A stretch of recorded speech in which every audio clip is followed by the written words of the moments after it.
dictadura comunista, régimen castrochavista, socialismo soviético. Todo esto es lo que supuestamente pasará en México ahora que Claudia Sheinbaum será la próxima presidenta del país. Y sí, da igual que Morena lleve 6 años en el poder y no haya pasado nada de esto. Ahora sí, México será una horrible dictadura al más puro estilo de Maduro y Fidel Castro. Y a ver, puede parecer que estoy bromeando mucho con esto, pero si nos ponemos a ver qué pasa con el país, quizá haya motivos para alarmar. Ahora parece que los órganos independientes del Estado van a desaparecer y que el poder judicial pasará a ser simplemente un instrumento de Morena para acabar con el capitalismo. Bueno, en este video quiero analizar si Morena realmente pretende acabar con la democracia en México y qué consecuencias puede traer esto al país.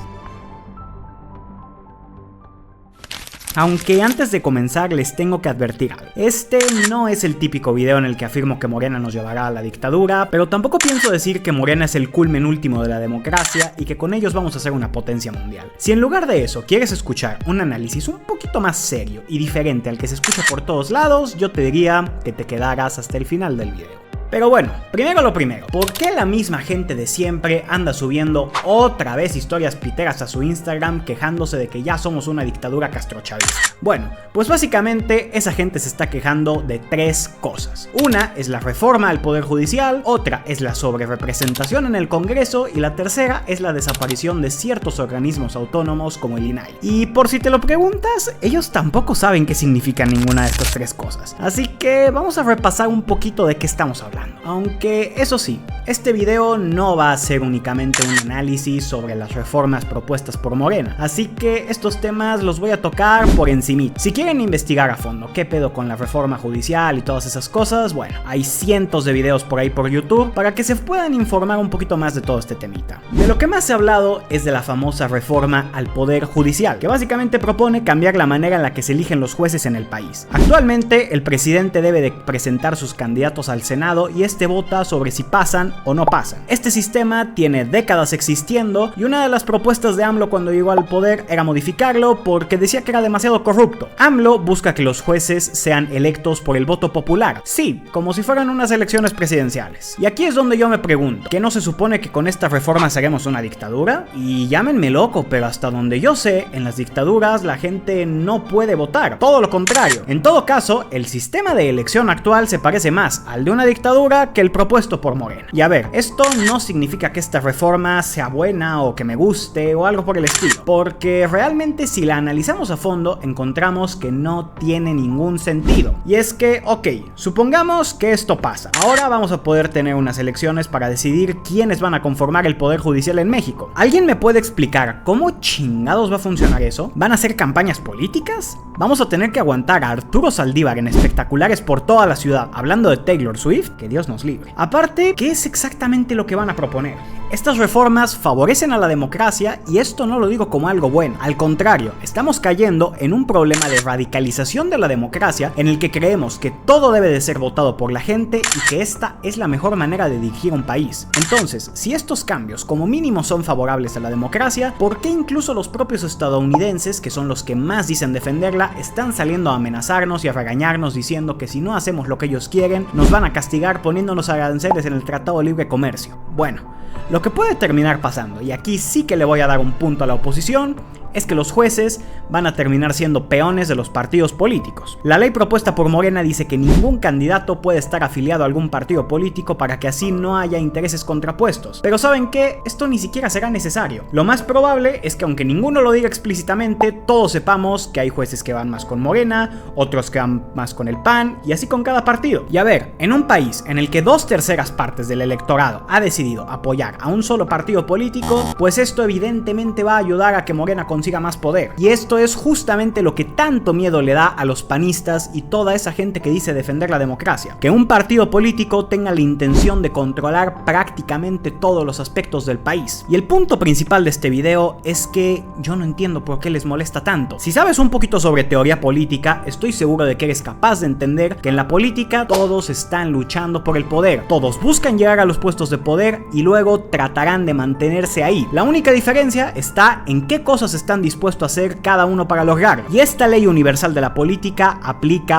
para todos, tanto para ese supuesto dictador comunista que tanto detestas, pero también para ese político vestido de amarillo que se vende como un defensor de las ideas de la libertad y que dice que el Estado no debe de intervenir en la vida de la gente. Todos, y repito, todos quieren obtener más poder. Morena también, pero hay que decir que todo el poder que han obtenido a lo largo de estos 6 años lo han hecho con el respaldo de la opinión popular, ganando elecciones. Es innegable que el mexicano promedio tiene una buena opinión sobre este proyecto político y les ha dado la confianza de hacer con el país prácticamente lo que quieran. Y es que incluso hay que decir que AMLO y Morena podrían ser muchísimo más autoritarios de lo que son. En los 6 años de AMLO como presidente no vimos ni un solo intento por buscar una ley que propusiera una reelección de AMLO ni nada por el estilo. A Obrador no le interesa quedarse con el poder para siempre, pero lógicamente para que el proyecto de nación continúe, su partido tiene que ser capaz de modificar las instituciones del país. Y a ver, con esto no estoy afirmando que todas las intenciones de estos tipos sean nobles o algo por el estilo, pero de nueva cuenta, recordemos que todos los grupos políticos tienen como fin último permanecer en el poder, y eso es lo que está haciendo Morena. Pero entonces,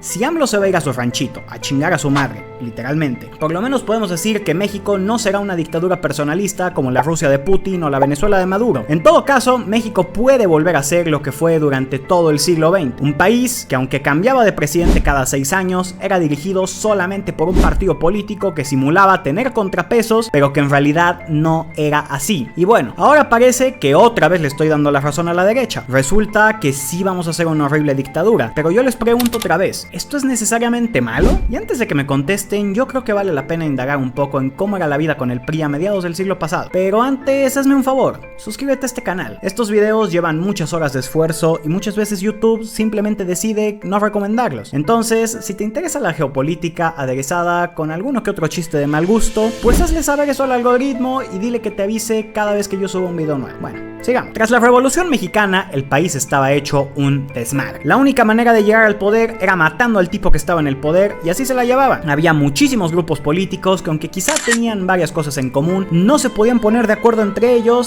y pues era más fácil pelearse. Aunque después de varios años de este desmadre, este señor de aquí, Plutarco Elías Calles, logró conseguir cierta paz social. Juntó a distintos grupos de poder y partidos políticos pequeños para fundar el PNR, el Partido Nacional Revolucionario, que con el paso del tiempo se convertiría en el PRI, que quizás es un nombre que nos suene más a todos. Como saben, estos tipos estuvieron más de 70 años ininterrumpidos en el poder, y aunque actualmente se les recuerde como los culpables de todos los problemas del país, y básicamente como una bola de corruptos sin ningún tipo de interés por el bienestar de la gente, esto no siempre fue tan así. Decir que el PRI solamente se dedicó a destruir el país por décadas es simple y sencillamente no conocer la historia de esta organización y ni siquiera del país. De hecho, todo lo contrario. Buena parte de los avances del México moderno se lo debemos a los aciertos que el PRI tomó justo a mediados del siglo pasado. Con la Segunda Guerra Mundial, México aprovechó lo que significaba ser un país relativamente neutral para desarrollar su industria y crecer muchísimo la economía. Aparte, como los gringos estaban preocupados por asuntos más importantes, el presidente de aquella época, Lázaro Cárdenas, pudo nacionalizar el petróleo, lo que nos iba a dar una mina de oro que nos duraría décadas. Como los países más industrializados estaban muy ocupados agarrándose a vergazos, no tenían apenas gente que pudiera trabajar en sus fábricas. Entonces, ¿a quién le encargaban toda la producción? Pues a México. Durante esa época logramos crecer muchísimo. Y lo mejor de todo eso fue que no se detuvo después de que cayó Berlín. Al contrario, en México se empezaron a diseñar planes para que el crecimiento económico, que ya era alto de por sí, pudiera ser duradero en el tiempo y que no trajera otros efectos adversos como la inflación. Durante más de 15 años, el PIB crecía a ritmos del 6%. Cifras chinas, amigos. Esto era un auténtico milagro. Y de hecho, así es como se le conoce. Si saben un poquito de historia, saben que les estoy hablando justamente del milagro mexicano. Y sí, todo giraba en torno al poder del PRI.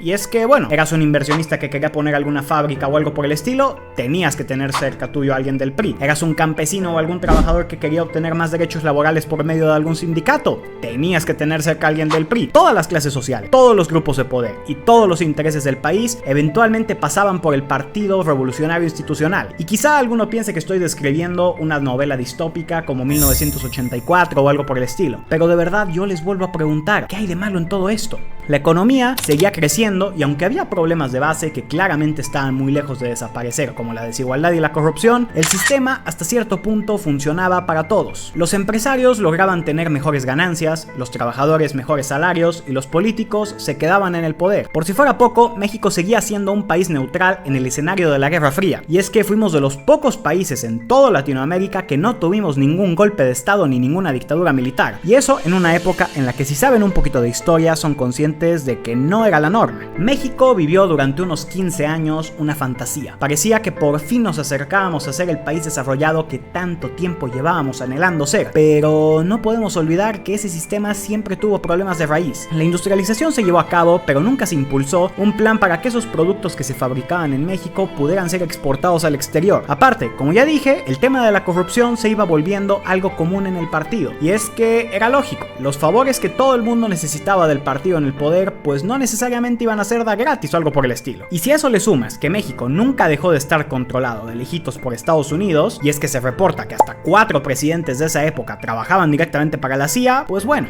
tienes el resultado que tienes. Para la década de los 70, todo este proyecto de nación comenzó a decaer. ¿Y qué hizo el PRI entonces? ¿Arreglar la política industrial? ¿Favorecer más las exportaciones pero mantener este estado rector que tanto nos había ayudado a crecer la economía? Pues pura madre, adiós política industrial, adiós estado regulador y adiós proteccionismo. Vamos a hacer lo que nos digan los gringos, que es básicamente dejar que inviertan todo el dinero que quieran acá, pagarle poco a nuestros ciudadanos para que sus empresarios puedan enriquecerse, todo mientras nos dan un par de migajas para que no nos quejemos. Esto, amigos míos, es a lo que AMLO llama neoliberalismo, y de lo que se ha estado quejando desde que tiene una voz pública. Pero es más fácil decir que quiere hacer una dictadura o qué sé yo. Y a ver, que no se malinterprete, el hecho de defender ciertas cosas buenas que tenía el viejo PRI no significa estar de acuerdo con todo lo que hacían, ni mucho menos proponer que todo vuelva a ser como en aquella época. De hecho, México puede tomar ciertas cosas de aquella época sin renunciar ni siquiera a la aclamada democracia que tanto parece importarle a todos los whitexicans de este país. Y aquí es donde podemos empezar a visualizar cuál es el proyecto de nación que contempla Morena. Y no es Cuba ni es Venezuela. Es una versión modernizada del PRI de los 50s. Un PRI que defendía el capitalismo con intervención estatal y que logró buenos resultados en el país, que si lo analizamos es básicamente lo que ha hecho Morena durante estos 6 años. Solo que con ciertos matices para nuestra época, como la incorporación del Tratado de Libre Comercio y esas cosas. AMLO y Morena se oponen a lo que se convirtió el PRI tras la década de los 70s. Un partido cada vez más corrupto que solo buscaba privatizar las grandes empresas estatales para que unos pocos salieran ganando con su adquisición. Y sobre el tema de la democracia, pues bueno, hay que decir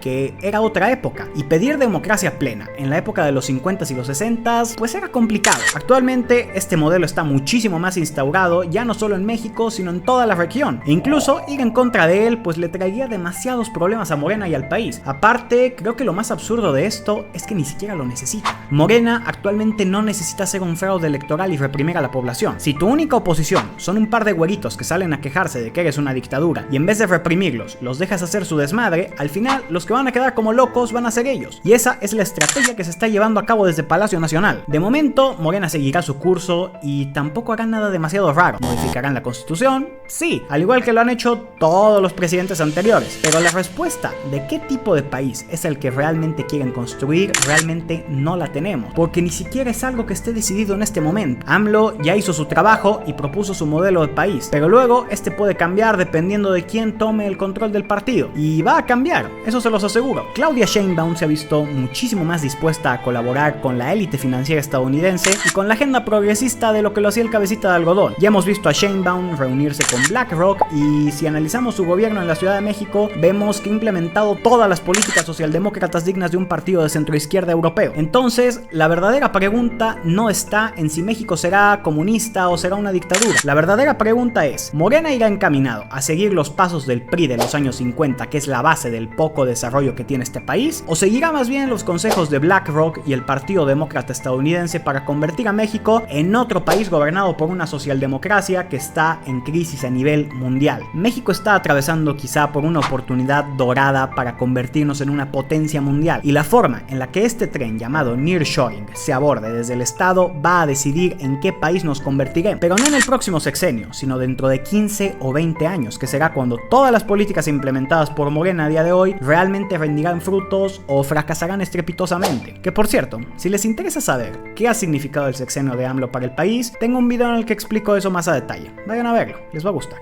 Gracias.